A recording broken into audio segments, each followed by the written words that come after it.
সময়ের কালে পরে বিলুপ্ত হতে চলেছে দীর্ঘ 500 বছরের ঐতিহ্য কল্যাণীর সতী মায়ের মন্দির। নদিয়া জেলার কল্যাণী পৌরসভার অন্তর্গত 4 নং ওয়ার্ডে অবস্থিত ঘোষপাড়া সতীমা মন্দির। প্রতি বছর দোল পূর্ণিমা উপলক্ষে সতীমা মন্দিরকে কেন্দ্র করে নিয়ম মতো 3 দিন ব্যাপী প্রায় 3 শতাব্দীর প্রাচীন বিশাল মেলা বসে। যদিও প্রচুর সংখ্যক দর্শনার্থী এবং ভক্তদের সমাগমের জন্য এই মেলা প্রায় 1 মাস ব্যাপী চলতে থাকে। একসময় প্রায় 600 বিঘা জমির এলাকা নিয়ে মেলা বসত, কিন্তু বর্তমানে 30 একর এলাকায় এই মেলা বসে। মেলা পরিচালনা করে কল্যাণী পৌরসভা। 600-র বেশি বিভিন্ন রকমের স্টল এখানে বসে। দর্শক মনোরঞ্জনের জন্য সার্কাস প্রদর্শনী, জাদু প্রদর্শনী এবং বিভিন্ন রকম রাইডেরও ব্যবস্থা থাকে। সতী মায়ের মেলা আয়োজনের পেছনে একটা প্রাচীন ইতিহাস আছে। কথিত আছে কর্তাভজা সম্প্রদায়ের প্রতিষ্ঠাতা ছিলেন ফকির আউল চাঁদ। উলা বীরনগর অঞ্চল থেকে সারা পূর্ব বাংলা ঘুরে তিনি এই ঘোষপাড়ায় উপস্থিত হয়েছিলেন। আউল চাঁদ ফকিরের ভক্তরা শুধুমাত্র কর্তাভজা সম্প্রদায়ের কর্তাকে পূজা করেন। ঘোষপাড়ার জমিদার রামস্বরূপ পাল ছিলেন আউল চাঁদের প্রধান শিষ্য। রামস্বরূপ পালের দ্বিতীয় স্ত্রী ছিলেন সরস্বতী দেবী, যিনি পরবর্তীকালে সতীমা নামে পরিচিত লাভ করেন। জানা যায় এক সময় মরণাপন্ন সরস্বতী দেবীর সারা গায়ে পুকুরের মাটি মাখিয়ে বাঁচিয়ে তুলেছিলেন আউল চাঁদ। পরবর্তীকালে ডালিম গাছের নিচে দীর্ঘ সাধনার পর সরস্বতী দেবী হয়ে ওঠেন সতীমা। আউল চাঁদের পরে এই সতীমাই কর্তাভজা সম্প্রদায়ের প্রধান হয়ে ওঠে। ভক্তদের বিশ্বাস, ওই ডালিম গাছে ঢিল বেঁধে ইচ্ছে পূরণের মানত করলে তাদের মনস্কামনা পূর্ণ হয়। মনস্কামনা পূর্ণ হলে আবার ওই সুতোয় বাঁধা ঢিল খুলে দিতে হয়। এটি সতীমার মন্দিরের নিয়ম। সতীমা মন্দির এবং সমাধি ক্ষেত্রে ভক্তরা পুজো দেন। পুজোর ডালি মন্দির চত্বরে বিক্রি হয়। মন্দিরের কাছে রয়েছে হিমসাগর পুকুর, যেখানে স্নান সেরে ভক্তরা ডালিম গাছে সুতো বাঁধেন এবং মন্দিরে পুজো দেন। এখানে নিত্য পুজোর পাশাপাশি প্রতি শুক্রবার বিশেষ কীর্তনের আসর বসে। জানা যায় হিন্দুদের পাশাপাশি মুসলিমদের একাংশ কর্তাভজা সম্প্রদায়ের সদস্য। ভক্তদের বিশ্বাস, বোবা, কালা, অন্ধ এবং দীর্ঘদিনের রোগ যন্ত্রণা জর্জরিত মানুষ এই হিমসাগর পুকুরে স্নান করলে সর্বরোগ থেকে মুক্তি পায়। ভক্ত সংখ্যার দিক থেকে বৈষ্ণব সম্প্রদায়ের পরে দ্বিতীয় বৃহত্তর হলো কর্তাভজা সম্প্রদায়। আউল চাঁদ, রামশরণ পাল, দুলাল চাঁদ এবং ঈশ্বর চাঁদ এই 4 জন হলেন কর্তাভজা সম্প্রদায়ের গুরু।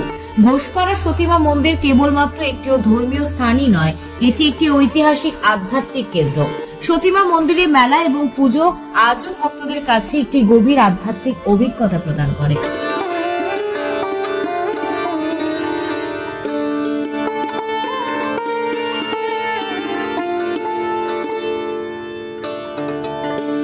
সময়ের কালে পরে বিলুপ্ত হতে চলেছে দীর্ঘ 500 বছরের ঐতিহ্য কল্যাণীর সতী মায়ের মন্দির। নদিয়া জেলার কল্যাণী পৌরসভার অন্তর্গত 4 নং ওয়ার্ডে অবস্থিত ঘোষপাড়া সতীমা মন্দির। প্রতি বছর দোল পূর্ণিমা উপলক্ষে সতীমা মন্দিরকে কেন্দ্র করে নিয়ম মতো 3 দিন ব্যাপী প্রায় 3 শতাব্দীর প্রাচীন বিশাল মেলা বসে। যদিও প্রচুর সংখ্যক দর্শনার্থী এবং ভক্তদের সমাগমের জন্য এই মেলা প্রায় 1 মাস ব্যাপী চলতে থাকে।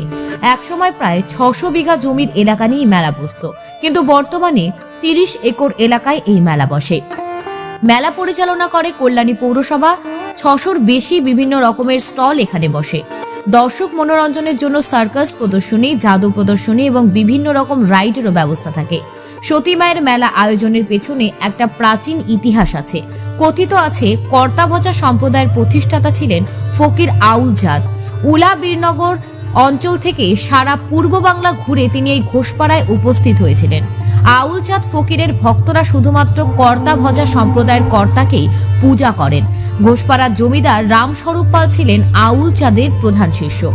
রামস্বরূপ পালের দ্বিতীয় স্ত্রী ছিলেন সরস্বতী দেবী, যিনি পরবর্তীকালে সতীমা নামে পরিচিত লাভ করেন। জানা যায় এক সময় মরণাপন্ন সরস্বতী দেবীর সারা গায়ে পুকুরের মাটি মাখিয়ে বাঁচিয়ে তুলেছিলেন আউল চাঁদ। পরবর্তীকালে ডালিম গাছের নিচে দীর্ঘ সাধনার পর সরস্বতী দেবী হয়ে ওঠেন সতীমা। আউল চাঁদের পরে এই সতীমাই কর্তাভজা সম্প্রদায়ের প্রধান হয়ে ওঠে। ভক্তদের বিশ্বাস, ওই ডালিম গাছে ঢিল বেঁধে ইচ্ছে পূরণের মানত করলে তাদের মনস্কামনা পূর্ণ হয়। মনস্কামনা পূর্ণ হলে আবার ওই সুতোয় বাঁধা ঢিল খুলে দিতে হয়। এটি সতীমার মন্দিরের নিয়ম।